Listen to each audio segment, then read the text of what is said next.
evening and thanks for joining us. Thunder Bay police are looking for a male and female after a robbery that occurred at the LCBO on Cumberland Street earlier this afternoon. The two accused entered the store and attempted to leave with stolen merchandise. When the security officer approached the accused, the officer was sprayed with a chemical agent. Fortunately, the injuries were only minor and the victim didn't require medical attention. Both of the accused are known to police and currently wanted for robbery and assaulting a peace officer with a weapon. Well, pressure to boost minimum wage in Canada continues in Ontario, where the government has just committed to raising it. But it's not enough, says organized labor and others. Today, a protest was held in Toronto to ask the question, does raising minimum wage really help people out of poverty? Michelle Chung reports.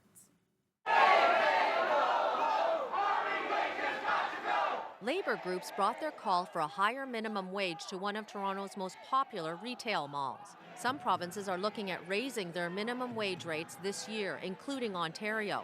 It's going up 75 cents to $11 an hour in June.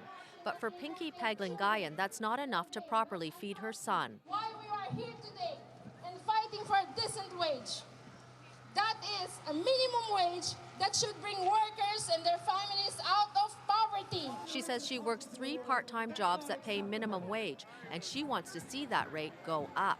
Just enough for me to afford, healthy food.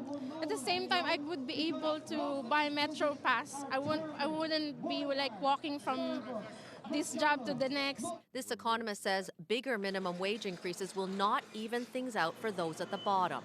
There are probably more effective ways of reducing poverty if that's really your goal. The Retail Council of Canada says a wage increase will lead to some job losses.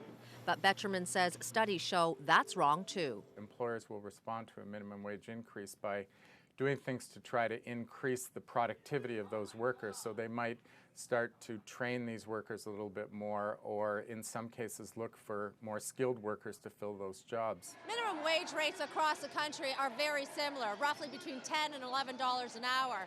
And Betcherman says that that's exactly where they should be so that people can still spend and businesses don't cut jobs.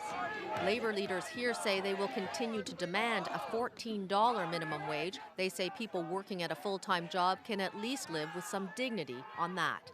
Michelle Chung, CBC News, Toronto.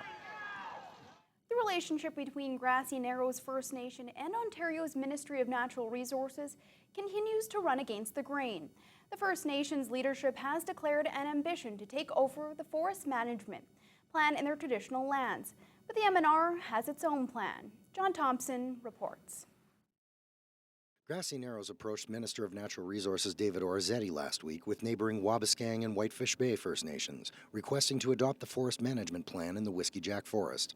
Through traditional means, Grassy Narrows councillor Randy Fobister says the band hoped to transform the Whiskey Jack into a multi-use land management plan. And forestry is not the only way. That's not the only way. There's a lot of other ways.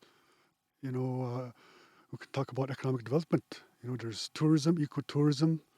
In other ways, that's a thing we need to all look at. But certainly, forestry is not the only way.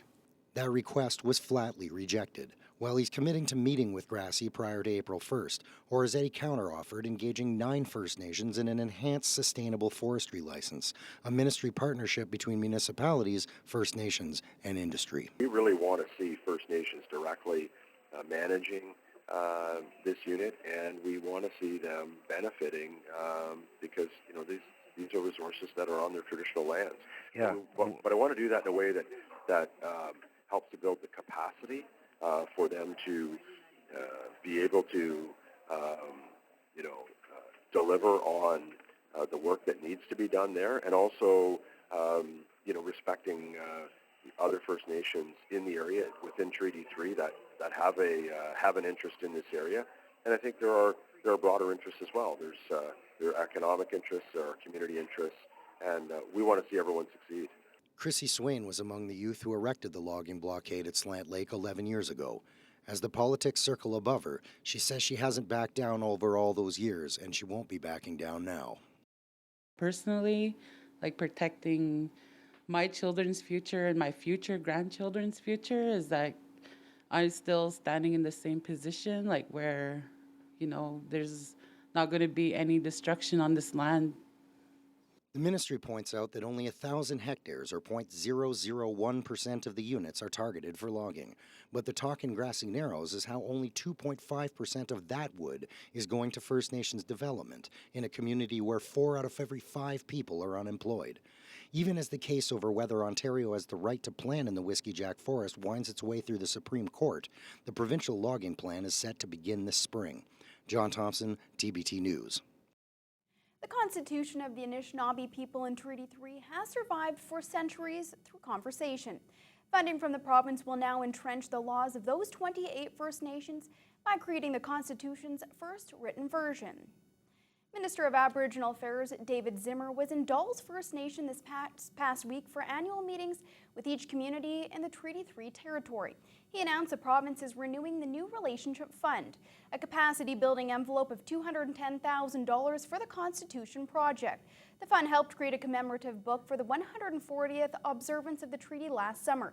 Treaty 3 Grand Chief Warren White says the project will draw together past Grand Chiefs and elders. People that understand the Constitution in terms of the traditions, culture, and our laws that have been there from time immemorial, and putting it on paper, because this time of decades and years is paper has always been understood, and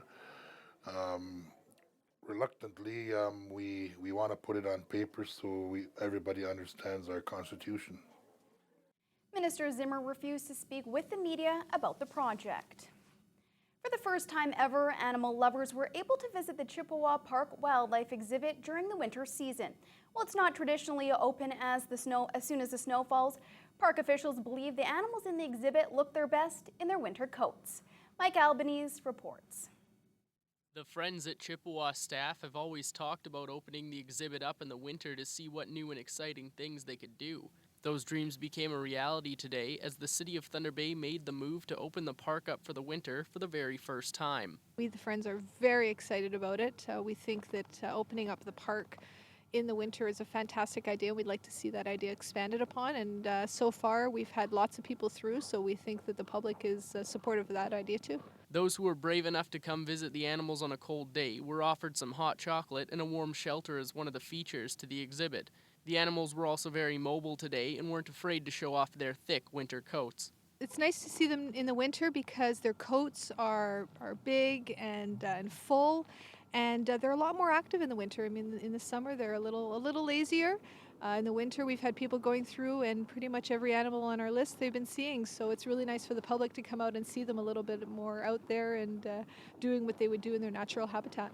It was chilly for most of the day, and the staff weren't expecting the event to see many guests. By noon, they had around 40 people inside visiting their furry friends. We were trying it out. We really weren't sure how many people were going to come out. It's actually been more successful than we thought, so we're happy about that. We're hoping tomorrow is just as busy as it's been today. And we're looking for feedback from the public as to what else they'd like to see, because we, the Friends of Chippewa, would very much like to see this expanded use of the park go forward. We also went around and grabbed some feedback from the visitors of the park. And although they were sad to miss out on the hibernating bear, they enjoyed searching through the snow for the rest of the animals. It was nice. Yeah, it was neat to see the animals in the snow. And we were hoping to see a bear, but I didn't see one out there, so it was neat to try and find them in the snow. They're kind of hiding. The park will be open Sunday as well from 11 a.m. to 3 p.m., and there is hopes this winter opening will become a common occurrence. Mike Albanese, TBT News.